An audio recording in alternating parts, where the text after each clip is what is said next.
Praise the Lord. So, sa oras pong ito mga kapatid, kung kayo po ay may mga Biblia, ay basahin po natin ang ating Biblia dito po sa Aklat ng Gawa, Kapitulo 13, versikulo 1 hanggang 3. Ito po ang sabi ng Biblia. Sa iglesia nga na nasa Antioquia ay may mga propeta at mga guro, si Bernabe at si Simeon na tinatawag na Niger, at si Lucio na taga Cirene, at si Manaen na kapatid sa gatas ni Herodes na tetrarka, at si Saulo. At nang sila'y nagsipaglingkod sa Panginoon at nangag-aayuno, ay sinabi ng Espiritu Santo, ibukod ninyo sa akin si Bernabe at si Saulo sa gawaing itinawag ko sa kanila. Nang magkagayon, nang sila'y makapag-ayuno na at makapanalangin at maipatong ang mga kamay nila, ay kanilang pinayaon sila. So sa oras na ito mga kapatid, hinihingi ko po ang lahat at tayo po ay hihingi ng gabay sa Diyos at tayo po ay mananalangin.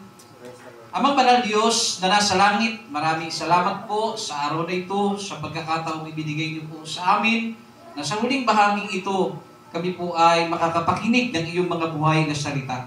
Dalangin ko po, O Diyos, ang inyong pangunguna sa amin, na inyo pong buksan ang aming mga puso at kaisipan, ang aming mga pangunawa na aming pong maunawaan, ang nais niyo pong ituro sa amin sa araw na ito. Pagpalain niyo po ang bawat isa sa amin, ihanda niyo po ang bawat isa sa amin, ang aming mga puso, na maging handa po sa pagtanggap ng iyong mga buhay na salita. Ito man po, Diyos, ay magbigay sa amin ng correction, ito man po ay magbigay ng encouragement sa amin o ano pa mang bahagi na nais niyo pong mangyari. Ito po ay mangyari sa tulong po ninyo at ng inyong kalooban, at ito po ay maluwag po namin tanggapin sa aming mga puso. Panginoon, nawa, sa araw na ito, hinihiling po namin na ikaw po ay kikilos at ang revival po, Panginoon, ay isa sa amin sa araw na ito. Maraming salamat po sa lahat ng bagay sa inyong kamay. Amin na po itinatagubili ng lahat po, Diyos. Sumainyo po ang kapurihan, ang kaluwalhatian at ang kadakilaan magpasawalang hanggan sa pangalan ng Panginoong Hesus.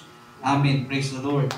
Praise the Lord. Kamusta po ang lahat, mga kapatid? Lahat po ba ay nasa maayos na tulog? Amen. O may mga wala pa rin tulog hanggang ngayon, mga kapatid? No? Tapos na po ang ating tulog, ha? Tapos na po ang bagyuan. So, pawisan na ngayon, mga kapatid. At ihanda natin ang ating mga puso at kaisipan ngayon. At sa araw na ito, base po sa ating pong binasa, ang paksa po na ating pag-aaralan ay pinamagatang Focus on the Mission. Okay? Sa wikang Tagalog, mga kapatid, ituon ang isip sa misyon. Tandaan po natin sa ating pong paglilingkod sa ating Panginoon, dapat maging malinaw po sa atin na hindi lamang po tayo tinawag ng Diyos bilang taga-upo o taga-amen, taga-palakpak, kundi tayo po ay tinawag ng ating Panginoon dahil po sa natatanging misyon. Bawat isa po sa atin ay mayroong misyon, at kapag sinabi po nating misyon o mission, meron kang dapat i-accomplish o tapusin. Hindi pa pwedeng hindi tapos ang ibinigay sa iyong assignment. Hindi pa pwedeng hindi tapos, mga kapatid, o basta mo na lang susukuan ang bagay na inilagay sa iyo ng Panginoon. At ang isa po sa malinaw na misyon na sinasabi ng Biblia sa Matthew chapter 28, na sinasabi na humayo kayo, sabi niya sa mga mananampalataya, sa mga apostol, humayo kayo, ipangaral niyo ang ebanghelyo na siyang wala na po sila ngayon, at tayo po ang mga nangalalabi, nangatitira, at may alam ng aral na ito ng ating Panginoon na marapat lamang, mga kapatid, na ang mission ay huwag maputol at dapat itong mag-continue. Naunawaan natin, mga kapatid? So, focus on the mission. Ang layunin po ng ating pag-aaral, mga kapatid, ay mabigyan tayo ng iba pang kaganapan na maunawaan po natin yung bagay na mga nangyari sa history. Ang ating pag-aaralan po ay history, mga kapatid, kung saan po nangyari ang maraming himala, ang maraming tanda sa pamamagitan po ng mga apostol. At ang Acts chapter 13 verse 1 hanggang 3 na ating pong binasa ay istorya na umiikot sa tinatawag na unang missionary journey ni Apostol Pablo, kapisan niya dyan si Bernabe o si Barnabas sa wikang Ingles, mga kapatid. So dito po, sa ating pong binasa, alamin muna natin, kailangan ma-establish muna natin, sino ba si Saul? Kasi si Saul at si Bernabe, sila po ay ibinukod ng Espiritu. Kung mapansin po ninyo dyan, sa number 2, Acts chapter 3, 13 verse 2, at nang sila'y nagsipaglingkod sa Panginoon at nangag-aayuno, ay sinabi ng Espiritu Santo, ibukod ninyo. Okay? Ibukod ninyo sa akin si Bernabe at si Saulo. Sa anong dahilan? Sa gawaing itinawag ko sa kanila. Exclusively, mga kapatid, para sa kanila. Bagamat si Ananias po ang bumautismo kay Paul o kay Saul, tandaan po natin, bago maging Apostol Paul, si Saul, siya po ay, originally ang pangalan niya po ay Saul. So bago siya naging apostol, malinaw po na siya ay Saul. Kaya nga po sinabi rito, ibukod ninyo si Saul. Saul pa ang sinabi dyan.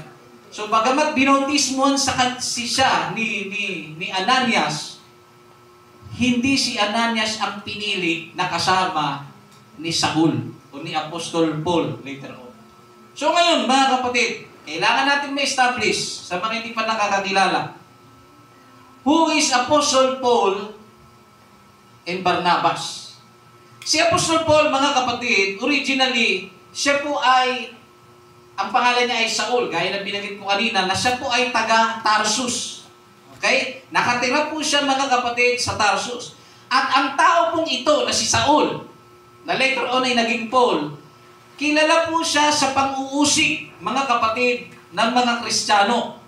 Okay? Inuusig niya po ang Kristiyano at kinasusuklaman. Ganyan po siya kagalit sa mga taong sumusunod sa ating Panginoong Jesucristo. At isa pa, isa sa record, isa po siya sa uri ng tao na pinatay pa nga niya ang mga Kristiyano.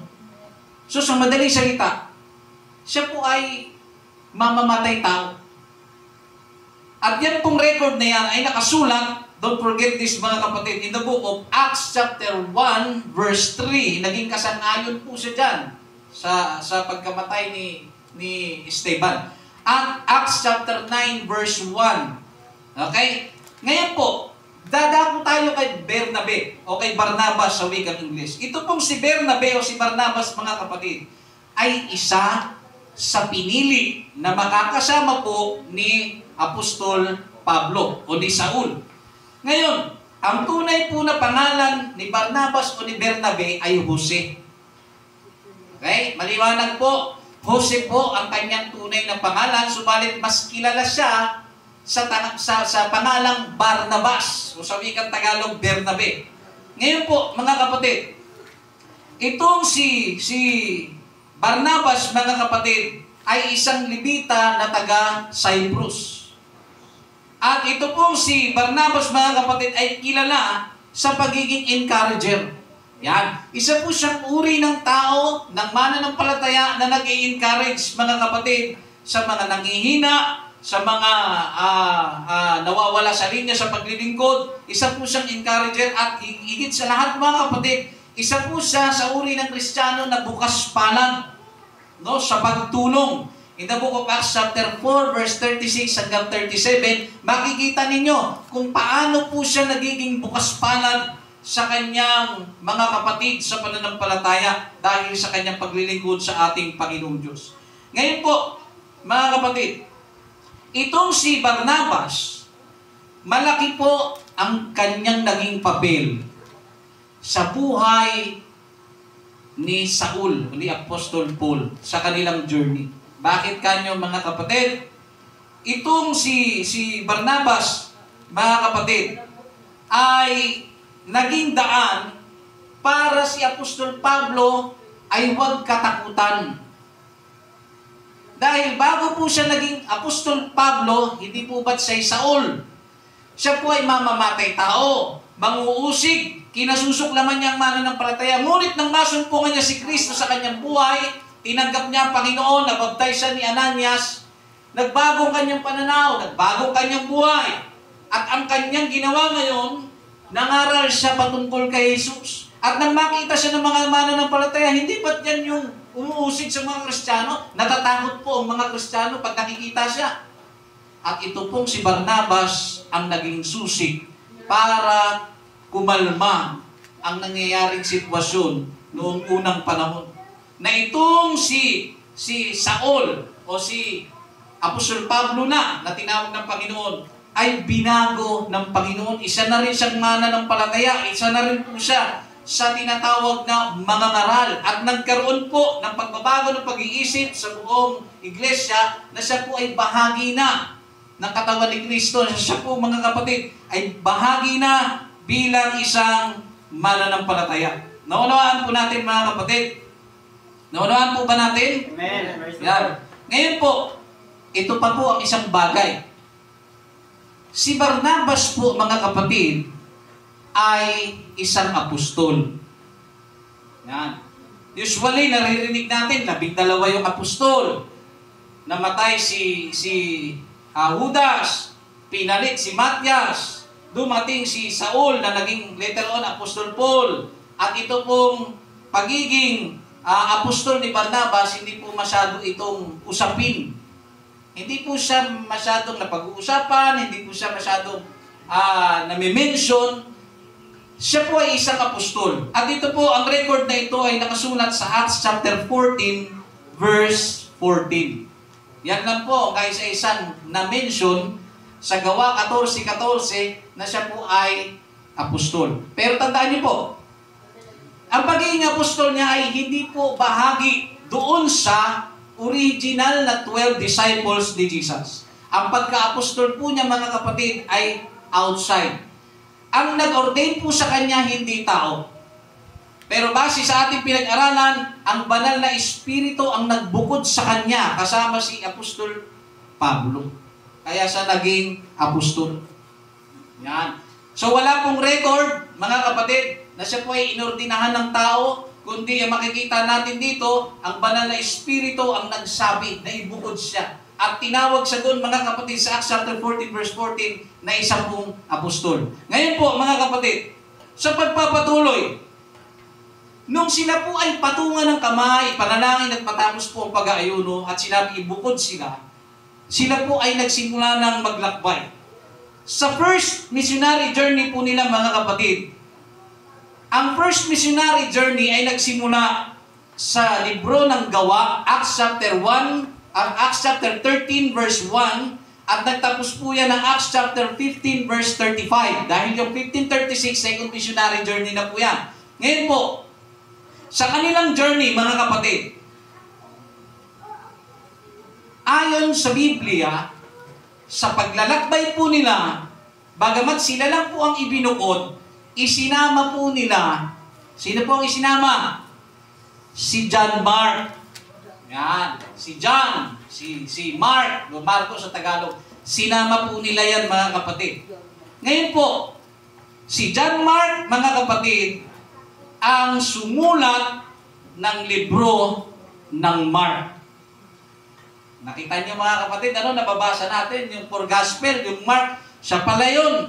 Itong kasama sa first missionary journey, mga kapatid. No? Ngayon po, ito si John Mark, sinulat niya po ang libro ng Mark at pinaniniwalaan din na iisang tao na kasama nila Paul at Barnabas sa first missionary journey. Ayon po yan, mga kapatid, sa research. Ngayon po, sa journey po nila, ayon po dito sa ating binasa, kapag ka binasa niyo po yan dire-diretso, sa kanilang paglalakbay, nakaharap po nila ang manggagaway na si Bar Jesus. Hindi po si Jesus, Bar Jesus.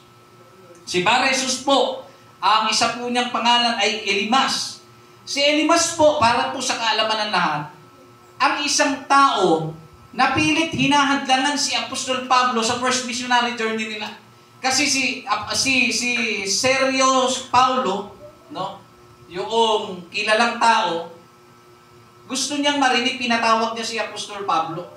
At humarang po itong si Elimas. At pilit niyang Ayaw niyang ipapakinggan itong para wag makinig itong si Sergio Paulo. So, wikang Tagalog, if I'm not mistaken kung tama yung aking pronunciation. Ngayon po mga kapatid, dahil sa ginagawa niyang pagpigil, ang ginawa po ni Apostol Pablo mga kapatid, hinarap po siya at pinagbikaan. No? Siya po ay nabulag nang kinumpronta siya ni Apostol Pablo. Okay? Ang record po na yan ay mababasa sa Acts chapter 13 verse 9 hanggang 11. No? Sabi, hindi ka ba titigil sa pagharang mo sa katotohanan, etc., etc. So, matindi po ang kanyang binitawang pananalita dyan. At sa pagpapatuloy po, nung natapos na yon, sumampalataya po yung Sergio Paulo. Nagkakamali sa aking pronunciation. Ngayon po, sa pagpapatuloy po nila, sila po ay naglakbay hanggang sumadsad po sila doon po sa lugar ng tinatawag na Perga ng Pampilya. So sa Perga ng Pampilya, mga kapatid, o sa Pampilya, ay mula roon nagpasya si Mark, o si John Mark, na iwan si Apostol Pablo at si Bernabe o Barnabas. Iniwan po ni John Mark. Tingnan nyo kasagsagan ng mission, iniwan po ni John Mark si Apostol Pablo at si Barnabas. Ngayon po, mga kapatid, yan po ay bagay na mababasa sa Acts chapter 13 verse 13. Ito pong si John Mark, mga kapatid, ayon po sa pag-aaral, ang kanyang edad ay naglalaro sa 16 hanggang 19 years old. At ayon sa traditions, naniniwala naman sila na siya po ay nasa edad na 14 hanggang 15 years old. Ganun siya kabata nung sumama siya sa journey, mga kapatid. So, ibig sabihin, kahit saan natin idaan, 13, 14, 15, 16, 17, 18, 19, still a teenager. Siya po ay binata. Ngayon po, itong binata na ito, ang sabi, kaya siya umalis at iniwanan si Apostol Pablo at si Barnabas dahil bumalik po siya sa Jerusalem. At ayon po sa mga pag-aaral, na akin din mga kapatid siniyasa, ang marahil na dahilan daw ng kanyang pag-iwan sa ere kaila Apostol Paul at Apostol Barnabas, ang isa daw sa dahilan ay dahil sa natakot siya. Yan. At hindi lang basta natakot, na homesick daw. Na homesick siya. Siyempre, binata siya. Na homesick siya. Nangulila. No? Sabi ka Tagalog. At ang isa po, mga kapatid, na dahilan, dahil daw po sa leadership ni Apostol Paul. Dahil si Apostol Paul po, para sa kanaman ng lahat, ay isang uri ng leader na mahigpit. Talagang matindi ang kanyang pagiging leader. Stricto siya. Ay yan ang pagkakaiba niya kay Apostol Barnabas. Dahil si Barnabas, o si Apostol Barnabas, mga kapatid, ayon po sa pag-aaral, siya daw po ay gentle leader. Malumanay. Kaya nga sabi, encourager siya di ba? Na ano natin kanina, kilala siya sa pagiging encourager. Okay, so, sa nangyaring ito, mga kapatid, kahit iniwan po si Apostol Pablo at si Apostol Barnabas, iniwan po sila sa ere, tandaan niyo po iniwan po sila sa ere habang nasa mission. Sinama lamang po nila yun. Pero ang original po na dapat magkasama ay sino? Na dalawa, sino yan? Si Barnabas at saka si Paul, sila ang original. Pero iniwan sila sa ere. Pero hindi po yun ang naging problema. Hindi po yun yung naging dahilan para iwan nila ang ministry. Hindi po yun naging dahilan para, iniwan tayo. Huwag na kaya natin ituloy, mukhang hindi natin kaya. Wala pong record sa Biblia na gano'n. So makita niyo po, kahit sa ating buhay, mapansin ninyo, sa journey po natin, may mga tao po talagang gustong sumama. Isasalamin natin sa atin may mga tao talagang gustong sumama sa ating mga journey. Sa spiritual, sa paglilingkod, may mga tao gustong sumama. Pero sa ating journey, dapat nating tandaan gaya nito na nangyari sa kanila, hindi lahat ng sumasama ay nananatili. May mga tao, kapag sumama, ang first na nararamdaman nila, ang saya, ang saya, ang saya. Pero later on, habang tumatagal, habang lumalayo ang biyahe, lumalayo ang paglalakbay, anong nararamdaman nila? Takot. Nahuhomesick sa sanlibutan, gustong bumalik. Ano pa mga kapatid? Nahihigpitan sa leader. Nakikita niyo mga kapatid yung salamin nang nangyari dito kay John Mark, mga kapatid. Ngayon po, sa atin pong pagpapatuloy, nagpatuloy sila sa paglalakbay, nangaral po sila, tinupad po nila ang purpose ng pagkahirang sa kanila. Sariwa sa kanilang gunita at isipan, sa isipan nila at puso, sila po ay ibinukod ng Espiritu, pinagpastingan sila, pinagpray sila, mga kapatid, buo sa isip nila. Hindi si John Mark ang magiging dahilan para huminto tayo. Amen. Nakuha ninyo mga kapatid? Ngayon po, papalalim po tayo mga kapatid. Sa kanilang pangangaral mga kapatid, ay may mga naniwala, gano'n naman eh. May maniniwala, mayroong hindi, may kontrabida rin. Lagi, sa tuwing sila'y pumupunta sa isang lugar, yung mga suwail na Hudyo, kung tawagin sa Biblia, sinusundan sila, pero yun ang lalayo ng destinasyon, sinusundan sila, grabe ministry nila. Nakita niyo mga kapatid? At hindi ng ministry nito mga Hudyo na itong mga mahusig.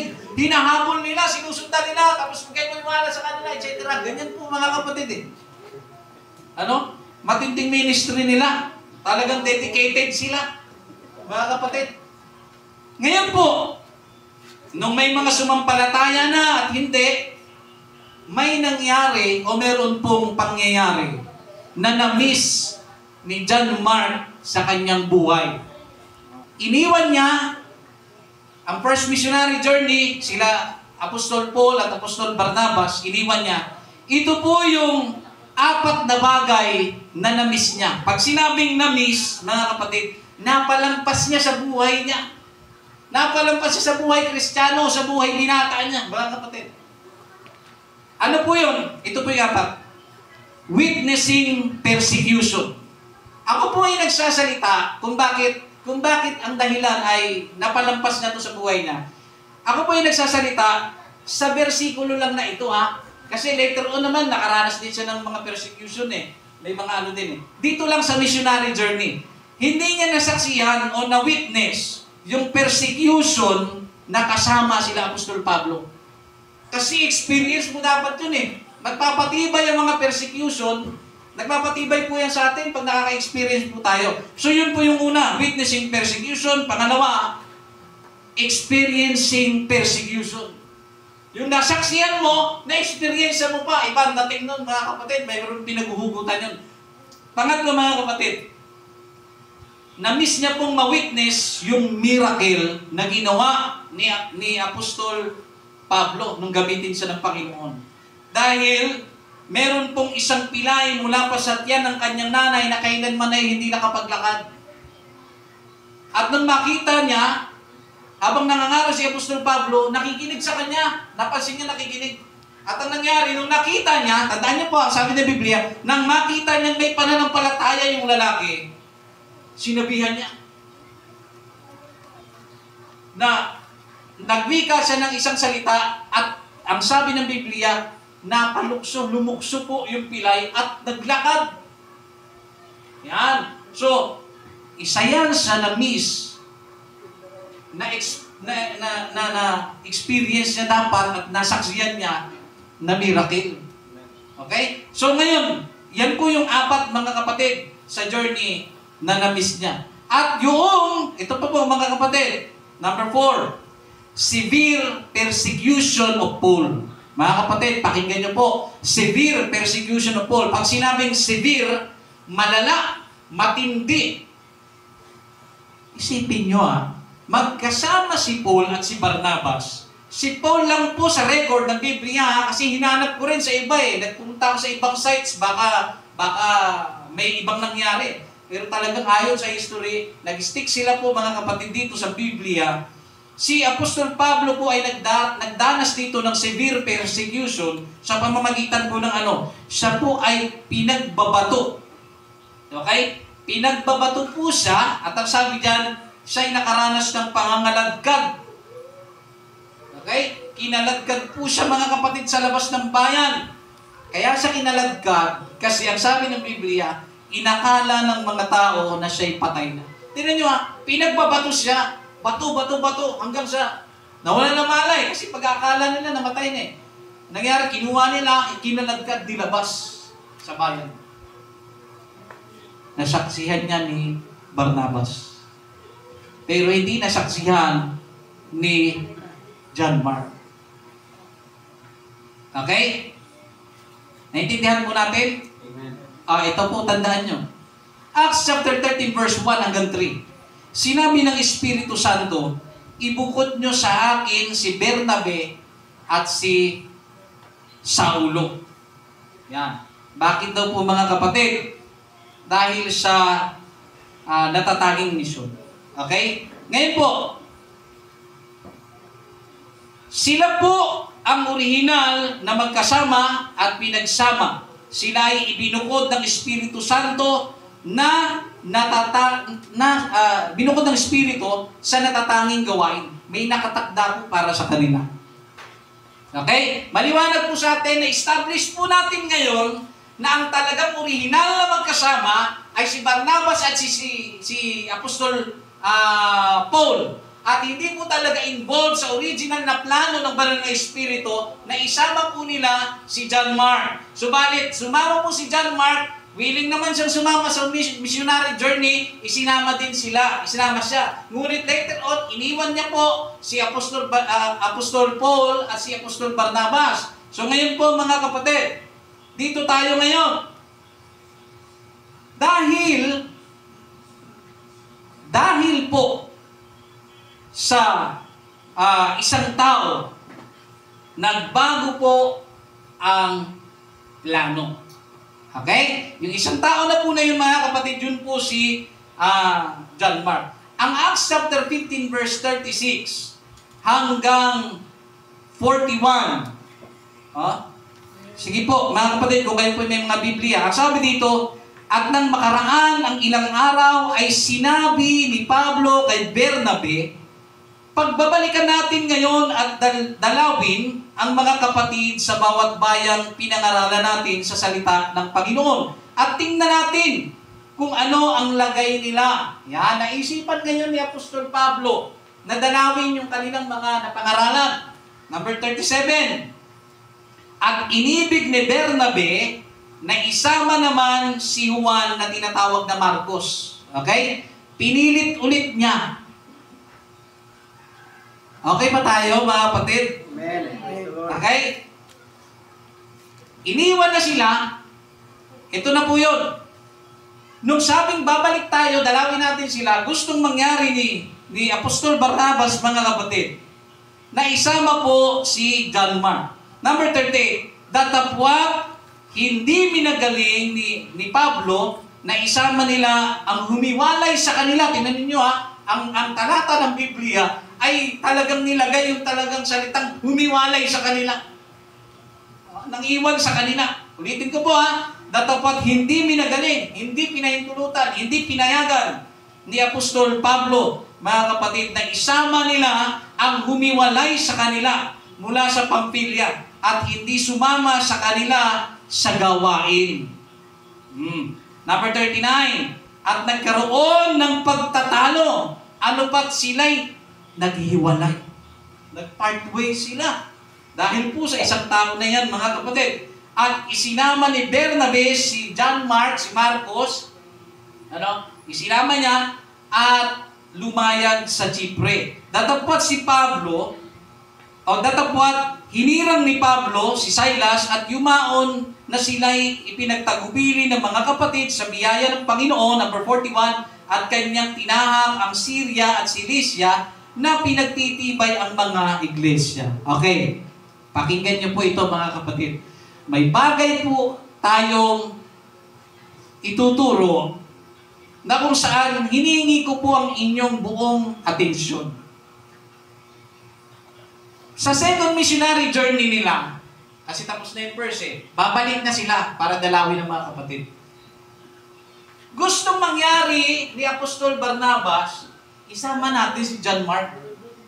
Ngunit ayaw ni Apostol Pablo sapagkat ayaw niyang isama ang nangiwan at hindi tumuloy sa gawain. Yan. Diyan natin makita mga kapatid yung pagiging pagiging stricto ni Apostol Pablo na ayaw nitong tao na ito o ayaw ni Apostol Pablo ng tao na nangiiwan pala. Nakikita niyo mga kapatid ang kanyang nakikita niyo ang kanyang pagkatao pagdating sa bagay ukol sa Panginoon. Once na nag-iwan ka, walang second chance sa kanya. Pero ito dapat ang mapansinin nyo. Tayo pong mga tao, kapag tayo po ay nagpapaalam, hindi po ba't sa ating mga pastor, alam nyo naman kung nagsasabi kayo ng totoo o hindi. Tama? Alam po ninyo kung nagsisinungaling kayo o nagpapalusot.com lang kayo. At ang ating mga pastor, kadalasan, oo lang yan sila ng oo. Kahit alam nila na hindi nagsasabi ng totoo, ang isang kapatid na nagpapaalam. Na pag alis mo, na nagpaalam ka, akala mo nakalusot ka, alam ng mga pastor natin na nagsisinungaling, nagdadahilan lang tayo kapag kaharap natin sila. Pero hindi tayo basta-basta kinukumpronta ng ating mga leaders. Kasi kung mapansin niyo, nung inintroduce po ni Apostol Barnabas si John Mark, isama natin, hindi ba ayaw ni Apostol Pablo? Di ba? Kasi iniwan sila Okay? Hindi po sinabi ang talagang rason. Pero sabi, bumalik sa Jerusalem Pero ang mga sinasabi na pwedeng maging dahilan dahil sa takot, mga kapatid, o dahil sa takot, at na-homesick daw, nahulila sa pamilya, at yung tinatawag na pagiging mahigpit ni Apostol Pablo. So, hindi niya ang pagiging leader ni Apostol Pablo. Kaya, ayaw talaga ni Apostol Pablo isama. Ngunit si Apostol Barnabas, siya kasi encourager, di ba? Maaari, ito ang isang record, hindi naman nakasulat sa Biblia, pero mayroon talagang malaking point na pwedeng nangyari kung bakit gayon na lamang niya ini-introduce na isama ulit natin si John Mark, isama natin. Dahil malamang nagsisi na si John Mark sa ginawa niyang pangiwan. Siguro nung kanyang pagbalik, na-realize niya, ba't ko sila iniwan? Kamusta na kaya sila? Siguro sa gabi habang natutulog siya, kumakain kaya sila? Ganito kaya sila, etc. Ang sabi, itong si Apostol Barnabas, approachable siyang tao. Gentle leader po siya. Leadership niya ay pagiging gentle. Kaya siguro, mas madali siyang nalapitan o nagkapangusap na dalawa. At maaaring nagsisi, no? Hindi naman natin sinasabi nakasulat talaga sa Bible, pero maaaring nagsisi. Kaya gano'n na lang niya itulak Nakikita ninyo? Na-observe pa ninyo kung bakit gano'n na lamang si Barnabas na isama po mga kapatid si John Mark. Nakikita niyo po ba mga kapatid? Maaaring nagsisisi na siya. Subalit, itong si Apostol Paul, mahigpit. Pag nagkamali ka, tapos ka. Dito niyo po makikita ang dalawang uri ng leadership. Dito sa story na to. Merong gentle leader at merong mahigpit na leader. Sometimes, hindi naiintindihan ng mga kapatid sa pananampalataya. Ba't ganito leader namin? Bakit doon sa ibang simbahan? Kung mas feel ko doon, kasi mabait yung pastor doon, ang ganda ng atmosphere doon. Ang nangyayari po mga kapatid, ang paglilingkod ng taong ganito mga kapatid, ay nangyayari nakabase sa tao. At take note po, marami pong tao ayaw ng leader na stricto. Gusto nila yung gentle. Hindi ko sinasabing masama pagiging gentle, kundi may dalawa lang talagang uri ng tao na ayaw po nila ng pinaghihigpitan sila, ayaw nila ng pinapakialaman sila, sa paraan na akala nila pinapakialaman sila, pero pinapangaralan lang naman sila. Kaya may mga tao talaga mga kapatid na minsan nadi-discourage sa leader, nagbabackslide sila. Sometimes naman yung iba, naghahanap ng ibang simbahan. Ngayon po mga kapatid, dapat ma-establish natin sa ating kaisipan ngayon. Kapag tinawag ka ng Diyos at binautismuhan ka at mayroon kang sinisilungan na simbahan, anumang uri ng pamamaraan ng isang leader na nasumpungan mo, yan ay leader na ibinigay sa iyo ng Diyos. Kung siya ay gentle, pasalamatan mo. Gentle eh. Pero kung siya ay mahigpit, pasalamatan mo. Dahil, tandaan niyo po, mas nadidisiplina ang isang tupa ng Diyos kapag ang isang leader ay stricto sa tamang paraan. Hindi sa lahat, hindi yung wala sa tamang tempo, stricto ka, hindi. Talagang lagi ka nga na, sister, yung damit mo, pakiayos mo, o yung pananamit mo. Yan ang maganda. At mas nag-i-improve po ang isang tupa ng Diyos kapag ang kanyang leader po ay talagang stricto siya, pero siya po ay naka-align sa Bible. Nakuha ninyo mga kapatid. Pero hindi ko sinasabi na hindi ka lalago dito sa gentle, mga kapatid. So ano punto mga kapatid? Parehas na yan sila. Mapa-gentle, magpasalamat ka. Mapa-stricto, magpasalamat ka. Parehas naman kayo eh. Na pinangangasiwaan ng parehas na leader kung saan ka mang lupon nabibilang. Ngayon po mga kapatid, dahil pilit niyang gustong isama, ayaw ni Apostol Pablo, ano ang kanilang desisyon? Ang desisyon mag-iwalay. Nakita niyo mga kapatid? Ang desisyon, pag hindi makuha ang solusyon, hindi mahanap ang solusyon, hindi masolusyonan ang isang bagay, ano po ang ginagawa ng dalawang taong magkasama? Naghihiwalay. Mention natin mga kapatid, ang may mga mag-asawa. Pagka hindi nyo ba naalala na kayo po ay kinasal, nanumpa kayong parehas mga kapatid sa harapan ng Panginoon, na kayo ay magsasama sa kasaganan, sa kahirapan, no? Kabusugan, kagutuman, etc. Hindi ba't nanumpa kayo? At kayo ay nasa sitwasyong masaya.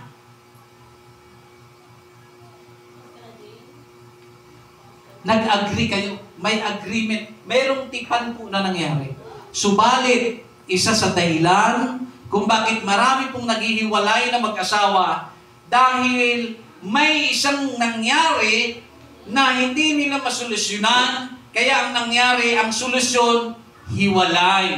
Ganyan po ang nangyari kay Apostol Paul at Apostol Barnabas dahil lamang sa isang tao na pilit gustong isama ni Barnabas at ayaw ngang isama ni Pablo, mga kapatid. Ang solusyon nila maghiwalay.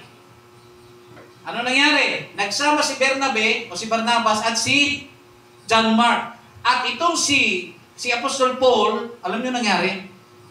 Hinirang niya si Silas. Tingnan niyo hindi lang basta, ikaw na lang sama ka sa akin. Sabi ng Biblia, hinirang pa. Hindi natin masabi kung ito po ba ay pinatungan niya ng kamay dahil wala pong record sa Biblia.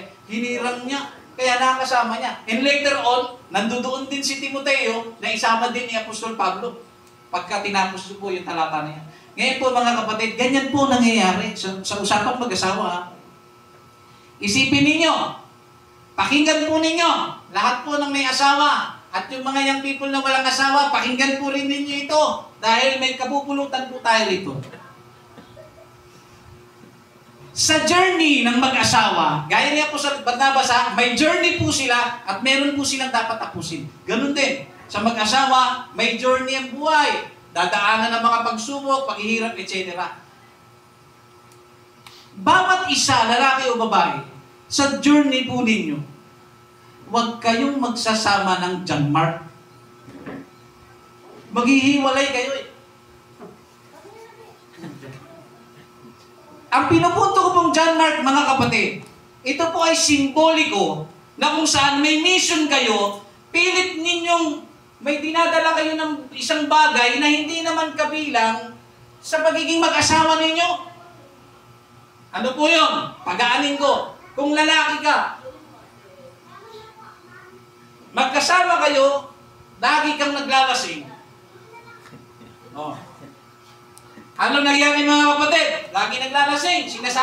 Yun journey nilang mag-asawa, pero hindi naman nila kailangan sa kanilang tipanan ang pag-iinuman Pero sinasama niya, ang John Mark ng buhay ng lalaki, ay yung emperador, redors, etc. Sinasama. Kaya ano nangyayari? Nag-aaway, nagtatalo.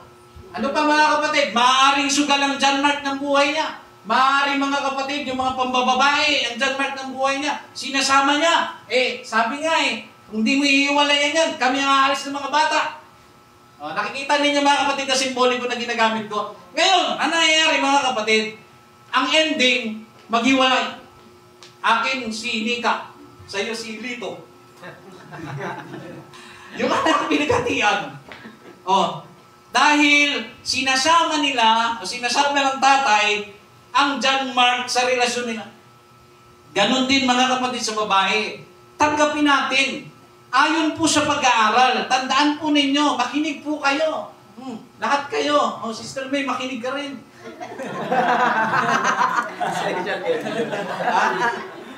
Hindi naman siya ganito Pero ito talaga totoo Sasabihin ko po sa inyo. Ang ayaw na ayaw po ng lalaki, mga kapatid, ay isang XB.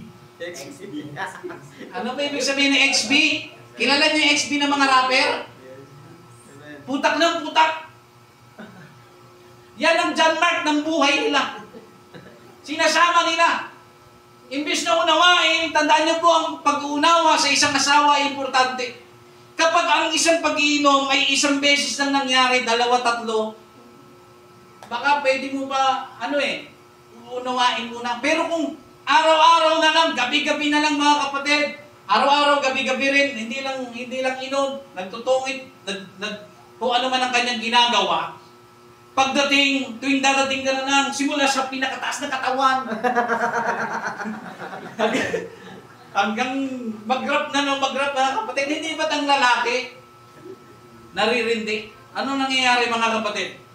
Minsan, maghiwalay na nga lang tayo. Yun ang nangyayari. Yun ang John Mark ng buhay niya. Kung may John Mark siya ng buhay na pinagtatalungan nyo, tandaan nyo po sa isang pagtatalo, lahat po yan may ambag. May ambag na sa ng loob yung isa, may ambag ka rin. Kaya dapat niyong pag-usapan, ano ba ang nangyayari? Bakit ka nagkakaganyan? Bakit mo nilulustay ang pera? Ano ba ang nangyayari sa iyo? Ano ang problema? Hindi yung babanatan ng magkegera kayo ng salita hanggang mangyayari mga kapatid, maghihiwalay kayo. Naunawa natin? Ganon din. Ito rin po isipin po ninyo ito, totoo po itong mangyayari. Ang naapektuhan psikolohikal ang ating mga anak. Mga anak po ang nagdadala ng bigat. Meron nga tayong kapatiran wala na nga po siya ngayon. Nag-backslide na siya. Namang problema siya, dahil lagi na lang daw nag-aaway ang mama niya at sinasaktan ng tatay niya yung mama niya. Talagang na siya, nabuburiyo na siya mga kapatid. Hindi nakabuti. Kaya, iba yung mindset ng bata. Dahil yung mindset ng bata, nahubog siya dahil sa magulong pamilya. Naunawaan natin mga kapatid. Hindi po siya nakakabuti. Huwag kayong magdala ng John Mark sa loob ng tahanan ninyo. Ano po yun? Ng mga negatibong bagay. Kasi kayo po, bilang mag-asawa, nagsumpaan kayo sa harapan ng Panginoon, ibinukod kayo ng Panginoon, gaya ni Apostol Pablo at Saulo, Apostol Pablo at ni Apostol Barnabas. Binukod kayo So dapat ang mission yung mag-asawa, palakihin ang maayos ang inyong pamilya, mabuo kayo sa pagmamahalan. Yun ang mission ninyo sa usapang pamilya po Unawa natin. Ganun dapat ang nangyayari. Pero ang nangyayari, ini-introduce kasi. May ini-introduce ang both side mga kapatid. Nanay at tatay, may ini-introduce na John Mark sa kanilang buhay. Kaya pinagtatalunan. At ang nangyayari mga kapatid, ang solusyon, maghiwalay. Yan po ay usapang pamilya. Naunuan natin mga kapatid. Ganon din po sa kabinataan at kadalagahan. May journey tayo lahat. Huwag kayong magsasama ng John Mark sa paglilingkod nyo sa Diyos. Ang dami na po akong pinagsabihan at ang mga pastor natin, marami na rin pong pinagsabihan at pinaalalahanan. Huwag muna kayong magnonobyo at nobyo, magpakalakas muna kayo sa Panginoon. Ito naman, ayaw makinig. Okay naman daw ika na magkaroon ng kasintahan. Maganda nga yun kasi meron kang inspirasyon. Ang nangyari po mga kapatid, inintroduce ang John Mark sa kanyang buhay. Ano nangyari? Nag-split sila. Hindi lang ng pastor, kundi ng Panginoon dahil natangay sa mga kapatid. So isipin niyo po, ano po ba? Sino po ba ang John Mark ng buhay ninyo? Hindi ko po sinasabi na si John Mark, yung original na ating tinutukoy, ay masamang tao.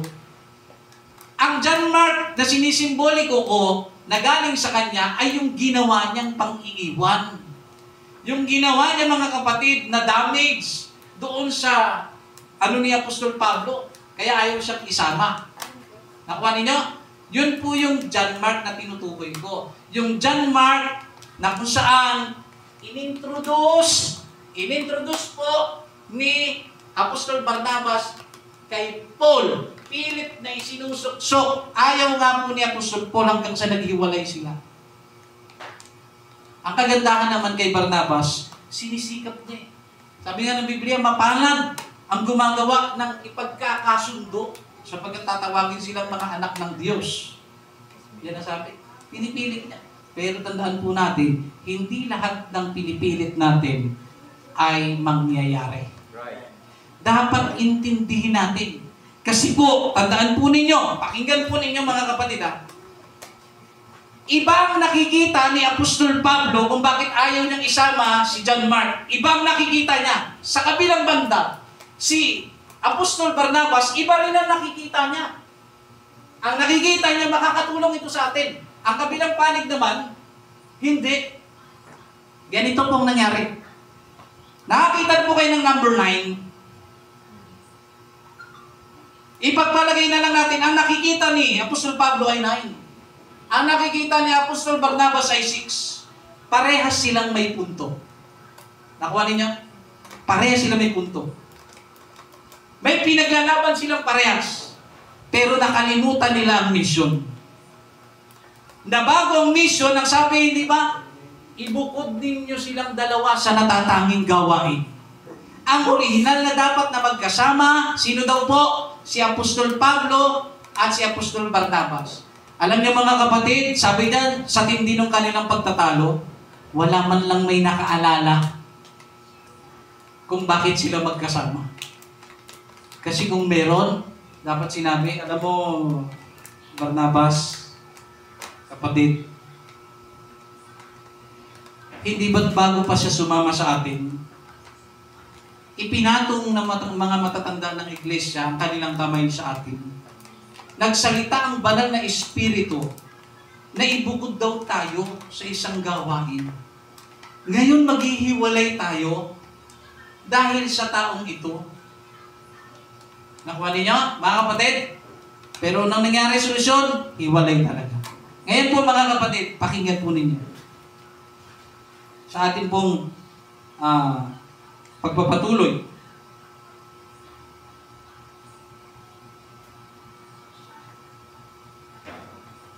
Three things to remember. Tatlong bagay na dapat po nating alalahanin.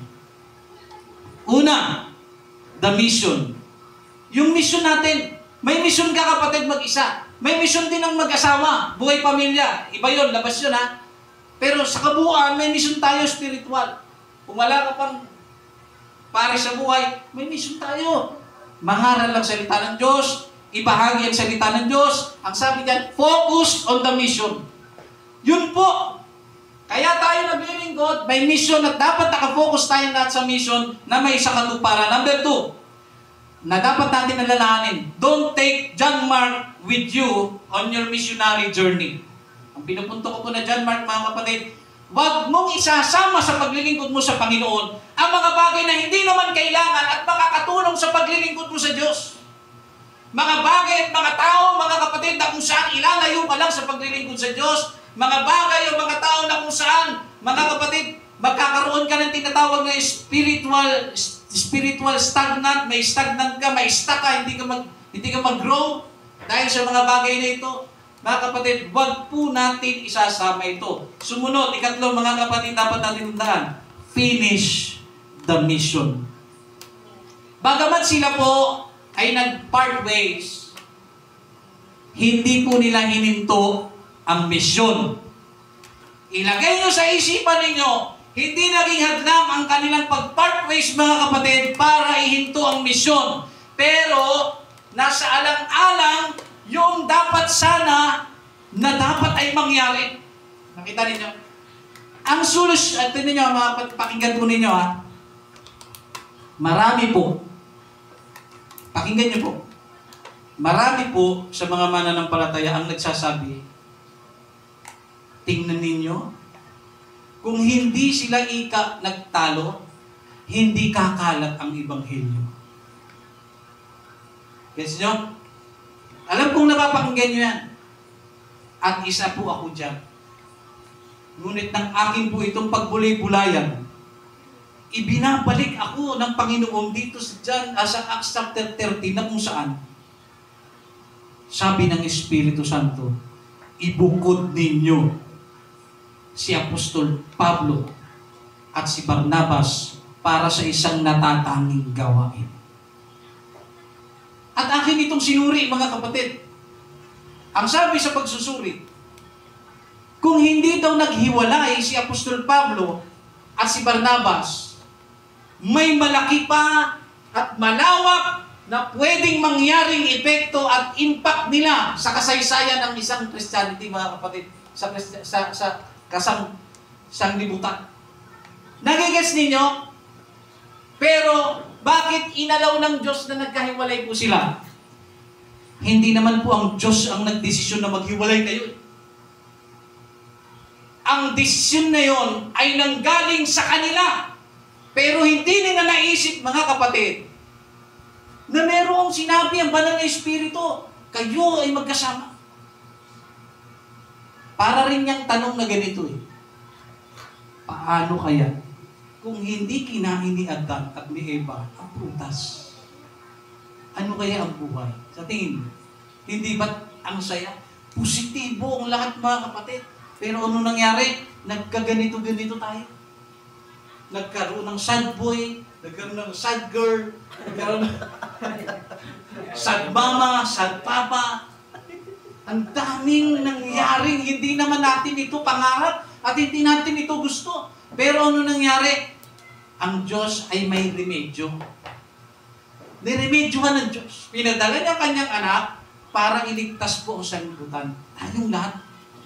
Pero ano po ba ang maganda? Ang remedyo o yung original na plano? Sige nga.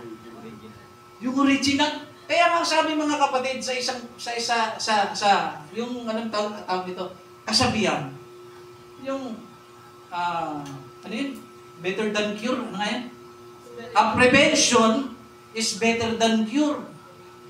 Na kung yan po ay hukayin natin ang meaning niyan, mga kapatid, mas maigi pa na iwasan mo na yung masamang mangyayari kaysa sa solusyonan mo pagkatapos mangyari.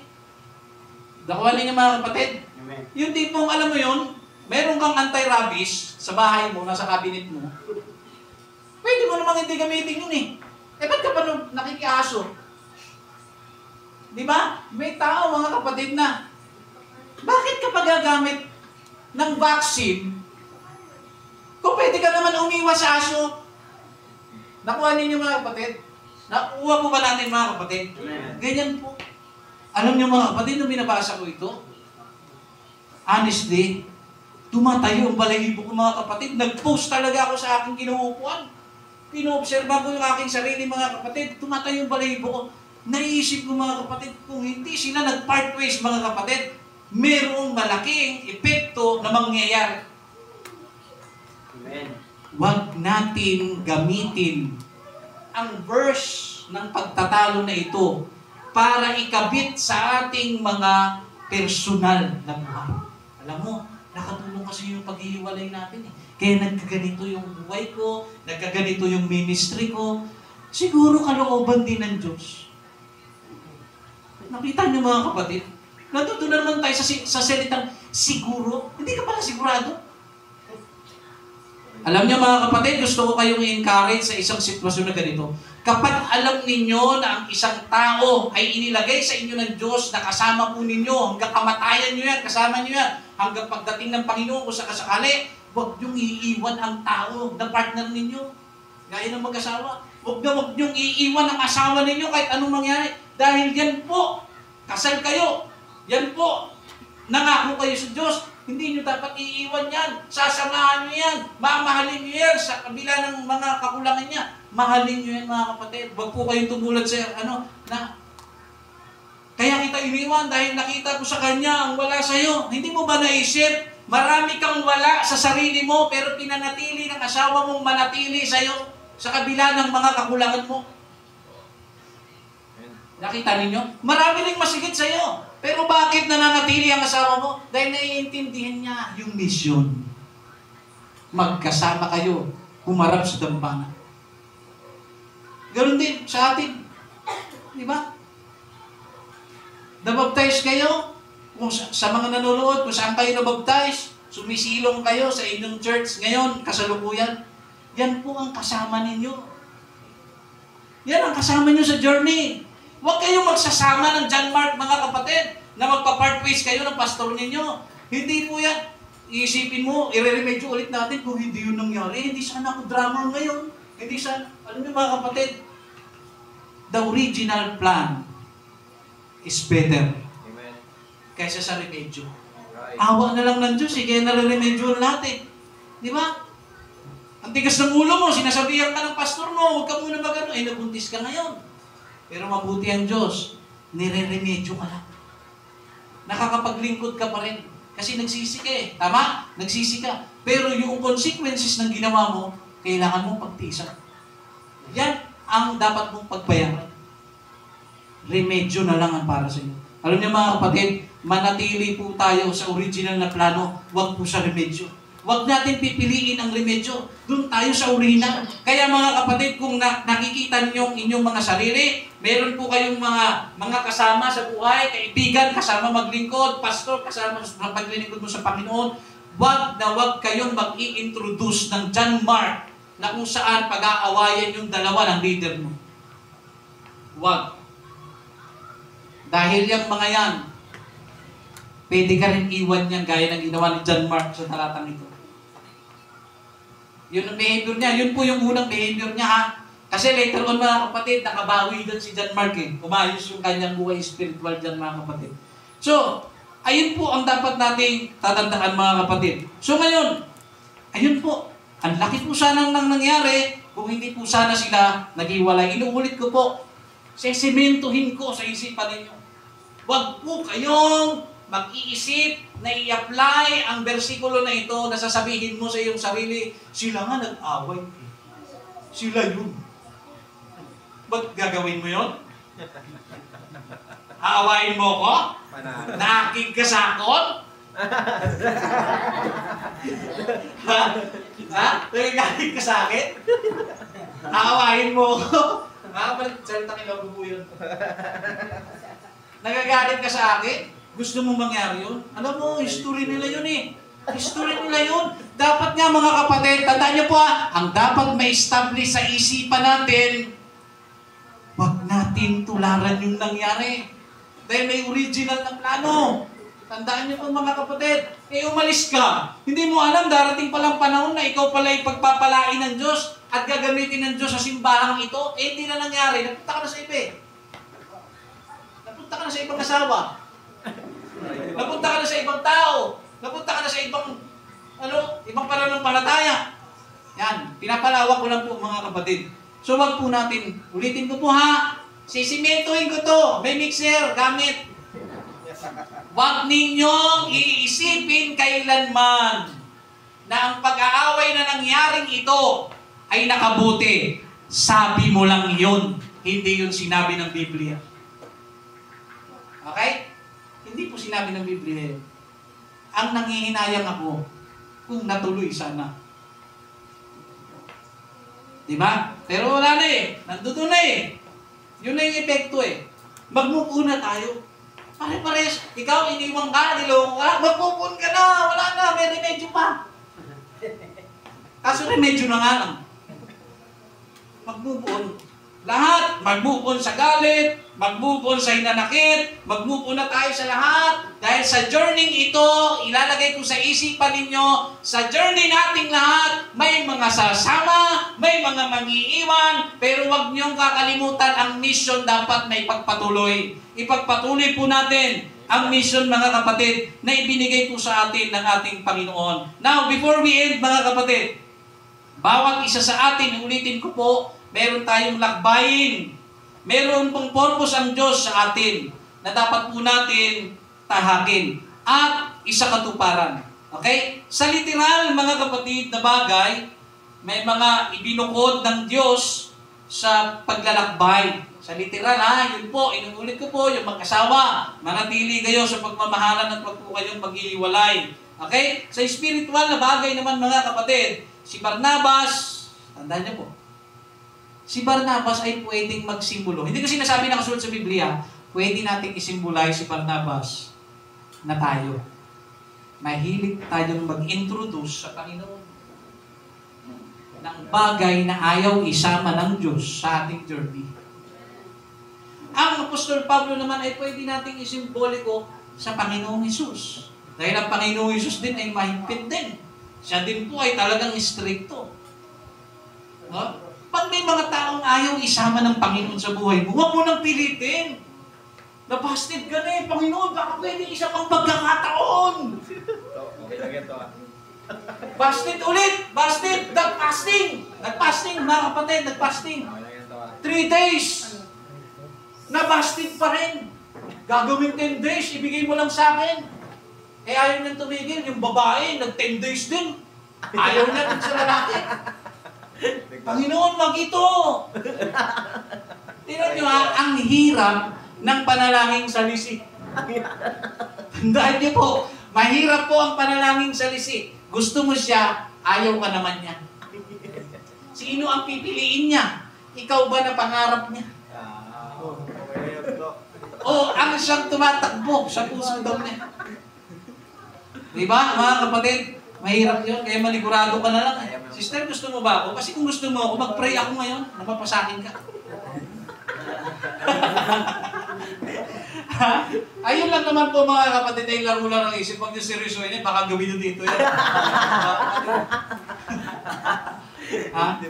Ayun po, mga kapatid, ano? Sa spiritual, meron talaga tayo mga kasama. Yung mentor mo, mungiwan. Kasi yan ang inilagay sa'yo ng Diyos. Yung pastor mo, leader mo, inilagay sa'yo ng Diyos. Na dahilan na ba't ka nandito ngayon. Ikaw ay lumago, mga kapatid. Binukod yan sa'yo ng Diyos. Huwag ka mag-introduce ng John Mark. Huwag ka mag-introduce ng hindi mo kailangan sa paglago, mga kapatid. Ngayon po, sa last verse, Matthew chapter 28, verse 20, na ituro ninyo sa kanilang ganapin ang lahat ng mga bagay na iniutos ko sa inyo. At narito, ako'y sumasa inyong palagi hanggang sa katapusan ng sanlibutan. Mga kapatid, sa journey natin, hindi na natin kasama si Apostol Paul. Pero sa journey na ito, may mas mahigit at makapangyarihan kay Apostol Paul na kasama natin. At yan ay ang Panginoon. Ang sabi niya, ako'y isa sa inyo hanggang sa katapusan, mga kapatid, katapusan po ng sanlibutan. Naunawaan natin? Ako'y sumasa inyo. Ibig sabihin, kahit umiiyak ka sa gabi, punong-puno ka ng problema, ang sabi ng Biblia, ako'y kasama ninyo. Sa panahong kawalan, sa panahon na akala mo wala nang nagmamahal at nakikinig sa iyo, ang sabi ng Biblia, ako'y kasama ninyo. Hanggang saan pa? Hanggang katapusan ng sanlibutan. Hindi ka pa nga patay eh. Nakuha din yung mga kapatid. Ang sabi, katapusan ng sanlibutan, mauuna ka pang magbura sa mapa bago mag-una ang mundo eh. Naintindihan ninyo kung gaano katindi ang pangako ng Panginoon? Katapusan ng sanlibutan? Patay ka na? May anak ka pa? Nandudun ba yung sinasabi niya na yun? Naunawa natin mga kapatid, kasama natin siya. Kaya pag kasama natin siya, pag may pinagagawa ang Diyos, huwag kang magsasama ng Janmar. Napilit. Pwede naman ito, Panginoon. Ito, gusto mo itong kasama. Ito, Panginoon. Ito ang plano ko. Pinipilit mo ang plano mo. Hindi nga eh. Ayaw niya nga. Dahil alam niya, yung pinipilit mo nang iiwan. Gaya ni John Mark. Yung pinipilit mo, no, na-homesick. Yung pinipilit mo, may problema sa leadership. Yan po yung mga nangyari kay John Mark, mga kapatid. Ngayon, mga kapatid, kung kasama natin ang Panginoon, huwag po tayo mag-aalala. Mag-focus po tayo sa mission. Ito for the last. Alam niyo po ba, dahil sa paghihiwalay ni Apostol Pablo at Apostol Barnabas, ito po ang masaklap na nangyari sa kanila. Ito pong si Apostol Pablo, for the last na po ito, alam niyo po ba kung saan siya namatay? Siya po, ayon po sa tradisyon, siya po ay pinugutan ng ulo sa Roma. Nangangaral ka lang ng salita ng Diyos, ang daming nagagalit sa iyo. At yan ay nangyari dahil nagagalit sila sa iyo, alang hatol sa iyo, pugutan ka ng ulo. Ganun niya minahal ang Panginoon. Ganun niya dinibdib ang misyon, mga kapatid. Ganun niya minahal na dapat niyang matapos ang kanyang misyon. Hanggang katapusan ng kanyang buhay, tinapos niya ang kanyang misyon, mga kapatid.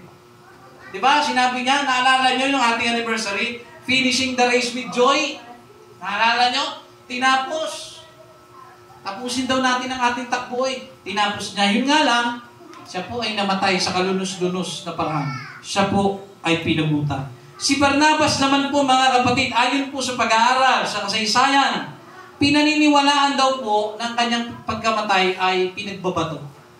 Sakit nun, mga kapatid, hanggang mamatay ka, babatuhin ka. Okay? Dinanas din Apostol Pablo yan eh. Naano nyo kanina? Pinagbabato siya sa pag-aakalang patay na, ikinalagkad siya sa bayan. Ito, patay talaga. Ayon po yan sa paniniwala sa unang panahon. Meron din pong isang record, mga kapatid, na sinasabi sa ibang record na ito daw pong si Barnabas ay ginapos ng lubid, kinalagkad, pagkatapos sinunog. Sakit niyan, mga kapatid.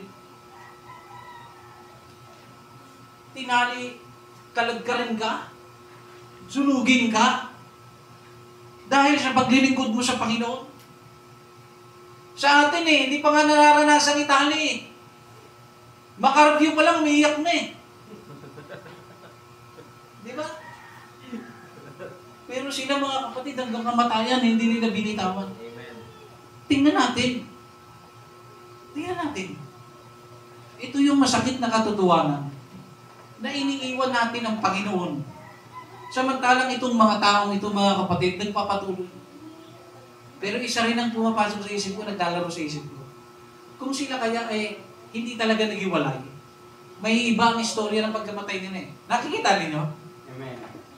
May iba eh. May iba, I believe na may iba ang istorya. Pero ganun pa rin, mamamatay pa rin sila. Pero kasi ito kalunos-lunos ito si Barnabas eh. Dalawa kasi yung record eh. Ang sabi, binato, namatay. Pero isang sinasabi naman sa history, tinalian, kinalagkad, sinunog. Ganun pa man, kalunos-lunos talaga, mga kapatid, na nangyari. So ngayon, ano po ang gustong ipaiwatig sa atin ng Panginoon sa ating pag-aaral? Maging inspirasyon natin ang nangyari ito. Maging inspirasyon natin na pagdating sa pagtatalong mag-asawa, pagtatalo sa iglesia, pagtatalong magkakapatiran, pagtatalo sa leadership, huwag nating kalimutang pinagsama tayo ng Diyos. Pinagsama tayo ng Diyos. At ang sabi ng Biblia, ang mga pinagsama ay hindi pwedeng paghiwalayin ng tao. Pero bakit may mga naghihiwalay? Dahil tayo ang nagdidesisyon. Ayoko na. Kung tutusin, marami pong leader, hindi lamang po ako, marami pong leader, I believe, na dumadating po sa sitwasyon na sila po ay gusto na nilang sukuan ang gawain ng Diyos. At ako po, nakasaksi po niyan. Nagkwento po ang isang pastor. Gusto ko nang umalis. Dahil sa tindi ng nangyayari, mga kapatid, natural kasi yun eh. Gusto niya umalis. Pero ano nangyari? Hindi niya magawang umalis. Dahil sa pagmamahal sa gawain ng Diyos. Dahil naintindihan niyang tinawag siya ng Diyos sa bagay na yun. Pero sa atin mga kapatid, nakakalungkot isipin. Huwag ipagmamalaki ng sino man. Matapos niyong iwan ang gawain at ang pastor ninyo, kung kayo man po ay umasenso, hindi matutumbasan ang orihinal na plano. Remedyo. Ang dinadanas ng taong lumayo sa Panginoon, ang dinadanas ng taong lumayo sa ministry, ang dinadanas na lumayo, mga kapatid, dahil sa pagtatalo sa ano ba mga spiritual na bagay, kung magtagumpay ka man, kung ikaw man, mga kapatid, ay umalwa ang buhay, remedyo ang iyong nararanasan. That is, masasabi natin, mga kapatid, biyaya. Amen. Biyaya yan, Diyos. Pero kung ako sa inyo, mga kapatid, bakit ka pa aasa sa remedyo? Kung kaya mo namang manatili, dahil alam mo, inilagay ka ng Diyos, itinanim ka ng Panginoon sa isang simbahan, itinanim ka ng Panginoon sa isang gawain, sa iyong kasama, kung sino man ang kasama mo na itinalaga sa iyo ng Panginoon, manatili ka dahil mayroong plano ang Diyos, mga kapatid, na masigit sa plano nating lahat. Tayo po'y tumayo, mga kapatid, at sa oras na ito, pasalamatan po natin ang Panginoon sa Kanyang kabutihan sa atin. Purihin po natin ang Kanyang pangalan. Huwag po natin sasayangin ang pagkakataong ito na hindi po natin mapasalamatan ang Panginoon sa Kanyang itinuro sa atin ngayong tanghaling ito, mga kapatid. Huwag po natin iiwanan ang mission na ating na ibinigay sa atin ng ating Panginoon. Huwag po natin iiwanan, huwag po nating susukuan. Ano man ang mangyari, mga kapatid, magpatuloy po tayo at tapusin po natin ang misyon na ibinigay sa atin ng ating Panginoon. At ang misyon na yan ay ano po, mga kapatid? Tayo po ay magamit na instrumento ng Diyos sa kaligtasan ng mga taong wala pa po sa ating Panginoong Jesucristo. Imbitahan po natin sila, pangaralan po natin sila, siran po natin sila ng salita ng Diyos, dalhin po natin sila sa Panginoon sa paglilingkod nang sila po ay makapagsisi at mabautismuhan sa pangalan ni Jesus at maging kabilang sa katawan ni Kristo na Kanyang ililigtas, no? Na Kanyang ililigtas pagdating po, mga kapatid, ng tinatawag na pag-agaw o ng rapture. Kaya sa oras na ito, mga kapatid, let us worship the Lord at palakpakan po natin, sambahin po natin ang Diyos sa oras na ito. Hallelujah! Narapat siyang purihin at sambahin sa Espiritu at sa katotohanan. Purihin po natin ang ating Panginoon.